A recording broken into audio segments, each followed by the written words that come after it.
ನಟ ಕಮಲ್ ಹಾಸನ್ ಕೊಟ್ಟಿರುವಂತಹ ಹೇಳಿಕೆ ಕನ್ನಡಿಗರ ಆಕ್ರೋಶಕ್ಕೆ ಕಾರಣವಾಗ್ತಾ ಇದೆ. ರಾಜ್ಯಾದ್ಯಂತ ಮತ್ತಷ್ಟು ವಿರೋಧಗಳು ಕೇಳಿ ಬರ್ತಾ ಇದೆ, ಹೆಚ್ಚಾಗ್ತಾ ಇದೆ ಆಕ್ರೋಶ.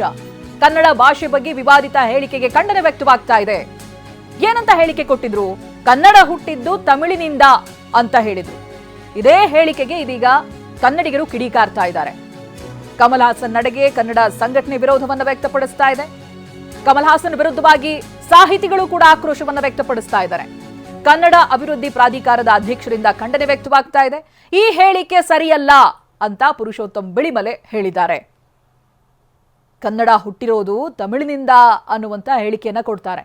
ಇದಕ್ಕೆ ಇದೀಗ ವ್ಯಾಪಕ ಆಕ್ರೋಶ ವ್ಯಕ್ತವಾಗ್ತಾ ಇದೆ. ಈ ರೀತಿ ಎಷ್ಟು ಘಟನೆಗಳನ್ನ ಸಹಿಸಿಕೊಳ್ಳಬೇಕು ಅನ್ನೋ ಆಕ್ರೋಶ. ಕಮಲ್ ಹಾಸನ್ ಅವರ ಇದೇ ಮಾತಿಗೆ ಇದೀಗ ಕನ್ನಡ ಪರ ಸಂಘಟನೆಗಳು, ಸಾಹಿತಿಗಳು ಕೂಡ ಕೆರಳಿದ್ದಾರೆ. ಅವರ ಹೇಳಿಕೆ 100% ಸುಳ್ಳು ಅಂತ ಹೇಳಿದ್ದಾರೆ. ಜೊತೆಗೆ ಆಕ್ರೋಶಗಳು ಕೂಡ ವ್ಯಕ್ತವಾಗ್ತಾ ಇದೆ. ಅಭಿ, ಸೈಡ್ ತಗೊಳ್ಳೋದು ಬೆಟರಾ ಅಥವಾ ಅಪಾರ್ಟ್ಮೆಂಟ್ ತಗೊಳ್ಳೋದು ಬೆಟರಾ? ಚಿಂತೆ ಯಾಕೆ?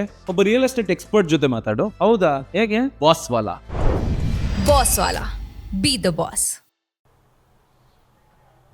ಒಬ್ಬ ಪ್ರಬುದ್ಧ ನಟ, ಆದರೆ ಅವರಿಗೆ ಭಾಷಾಶಾಸ್ತ್ರದ ಕನಿಷ್ಠ ತಿಳುವಳಿಕೆಯೂ ಇಲ್ಲ ಎಂಬುದು ಅವರ ಮಾತಿನಿಂದ ಸಾಬೀತಾಯಿತು. ಈ ಭಾಷೆಗಳ ಬಗ್ಗೆ ಅಧ್ಯಯನ ಮಾಡಿದಂಥ ತಮಿಳು ವಿದ್ವಾಂಸರನ್ನಾದರೂ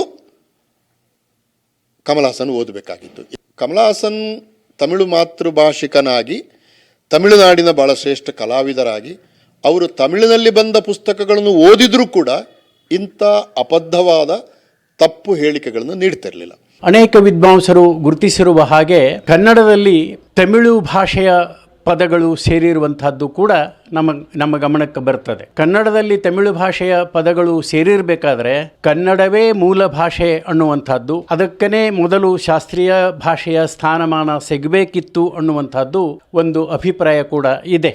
ಕನ್ನಡಕ್ಕೆ ತಮಿಳು ಮೂಲ ಆಗೋದಕ್ಕೆ ಹೇಗೆ ಸಾಧ್ಯ ಅನ್ನುವಂಥ ಒಂದು ಯಕ್ಷ ಪ್ರಶ್ನೆ ನಮ್ಮೆದುರಿಗೆ ನಿಲ್ತಾ ಇದೆ.